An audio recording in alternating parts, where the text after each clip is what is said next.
Greetings, Facebook, YouTube. It's your boy Terry the Teddy Bear Trucker signing on from Walcott, Indiana.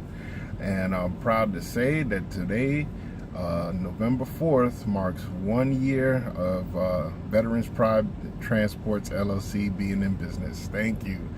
It's been a tumultuous year full of some ups and downs, but I'm glad to say and proud to say that the Teddy Bear Trucker is hanging on. Just trying to take it all in. Most businesses fail within the first couple years. So far I'm on the right track, and hopefully things will keep going well. Been a lot of ups and downs this year. As you know, I guys started out with Schneider on their IC program, and due to my own error, was let go of there, and then went on to Landstar, and things have been going pretty good ever since. Hindsight is 2020, and I realized that me getting let go from Schneider was probably the best thing that could have happened, because I really didn't realize how much I was missing out on. At the IC program, they pay 65% of the line haul plus accessories and fuel surcharge, but there's no upward momentum. There's no way to make more than that over there. And so since leaving, I realized at Landstar that I started out at the same 65% plus accessorials and fuel surcharge, but I was able to lease on my own trailer, which jumped my percentage up to 72%, which that 7% made a lot of difference. I didn't realize how much until I got there, and things have been going good ever since. Just running these roads and doing well, turning a profit each week, and covering all my high expenses is sometimes a challenge, but so far things are going well.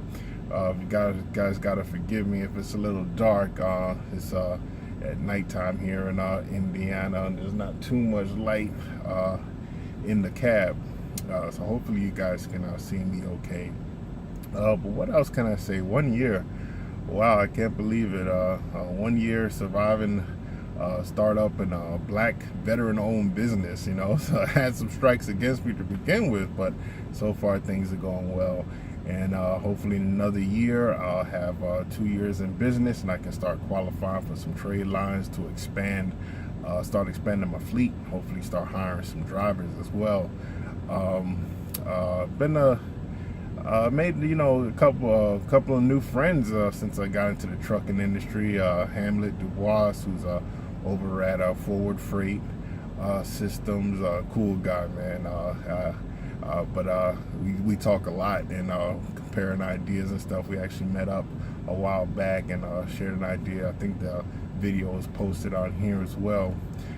He was just telling me about the horror story he had with hiring his first driver. So I'm trying to be wary. That's the tough part, finding good quality drivers that you can rely on, depend on. As he said, he hired a military buddy of his, and just so to show you the old adage is to never hire your friends. But hopefully he's rebounded from that, and his next experience will be a better one. That's the thing. It's like in this industry, the turnover rate is so high because these mega carriers and these carriers pay so low. 38, 40 cents a mile. I think the top tier of the pay scale is like maybe 50 to 52 cents after you've had like 10 years experience on the road. So when an independent owner or operator gives a guy starting out, 50 cents a mile to begin with, that's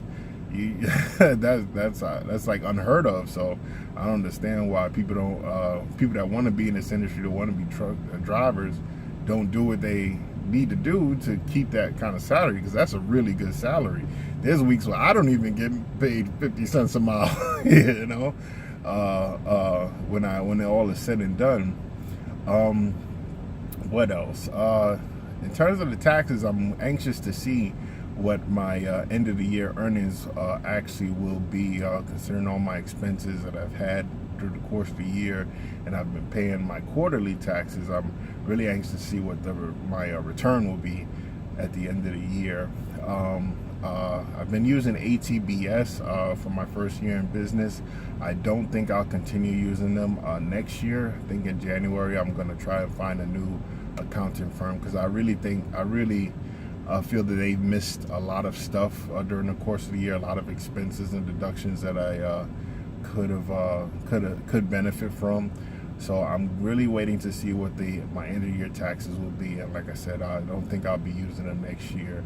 I know a couple of weeks they forgot to include my truck payment in my profit and loss statement. I had to call them and get that adjusted.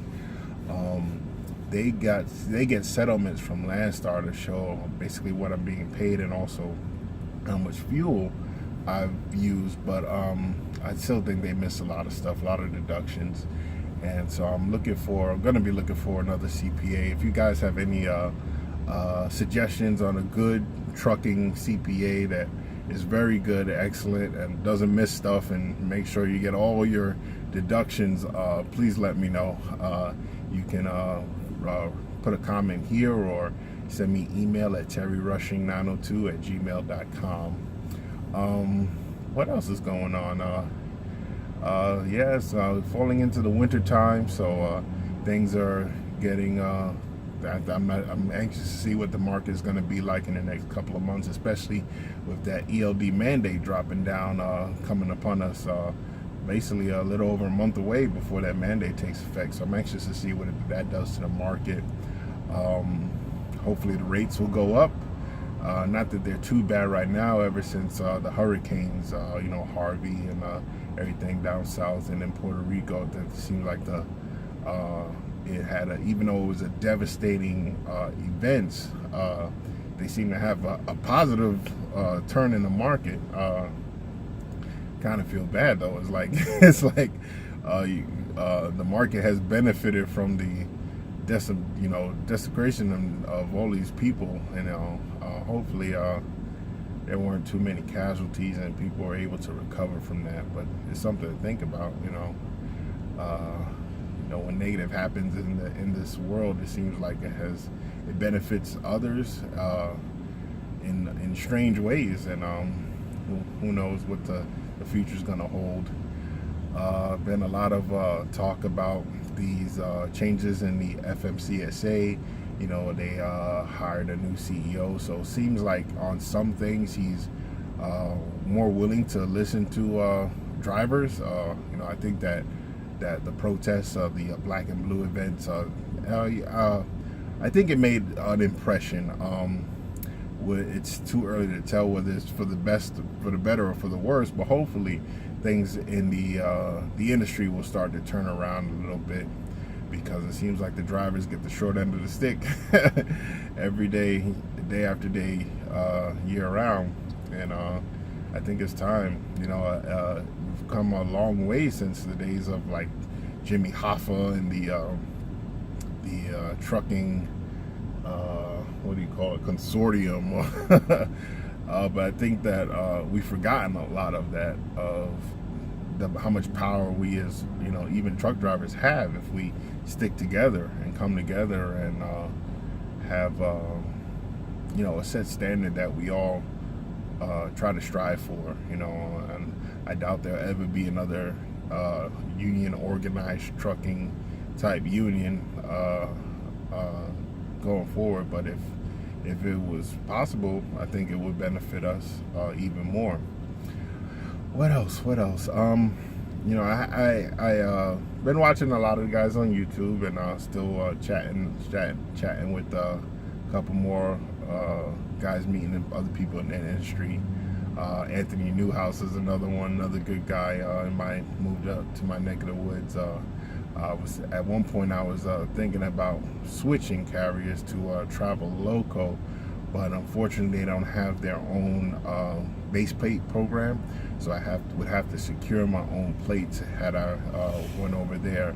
And I'm unfortunately still waiting for the title for my trailer, which I still don't have yet. It's been I think almost 6 months now since I had the title to my trailer. Apparently something's going on in New York where there's a delay in titling. So I'm still waiting for that, and then I can finally get the title and registration for my trailer. because I really want to secure my own plates, just to have them for the future going forward. It's still my ultimate goal. Hopefully, when I at least have my truck and trailer paid off, to pursue my own authority. There's still a lot that I'm learning in that regards. And also, I'm also building my portfolio of experience as well, and learning the market, learning the lanes, learning the customers. So I'm still in that process of doing research in my mind. You know, I talked to a couple of owner operators that I met through the course of the time. Some of them are pursuing their own authority now, and so I'm basically seeing what they're going through, and also trying to learn and take as much information in as I can about that, because you know, I really like to be getting 100% of 100%, you know. And also expanding, and still planning to move. I'm still, Texas is still top first on my mind in terms of trying moving south, but recently heard from some relatives of mine that may be selling a house in Virginia, and you know, it's not as far south as I'd like to be, but if I can possibly secure it, you know, it might be some might have my first property, but it's, you know, still thinking about that. So got to put a lot of thought into that, because that's a big step. And right now I'm a little bit in deep in terms of debt. I'm managing, but I like to get my personal debt down quite a bit more before I take that next step. Other than that, things are going well. Looking forward to spending some time with the family and friends over the holiday season. Hopefully it'll be home around Thanksgiving sometime. Hopefully I can spend some time with the family and friends around Thanksgiving, and try to prepare for another winter. Running the Northeast and these northern states, like to try and stay south as much as possible, but we'll see what happens. Got to go where the money is paying. But other than that, things are going well. Don't want to make this video too long, but I just wanted to check in with you guys, let you know the Teddy Bear Trucker is still rolling. 1 year today with Veterans Pride Transportation LLC, Transports LLC, and hopefully we'll have another year of success. Until next time, this is your boy Terry the Teddy Bear Trucker signing off.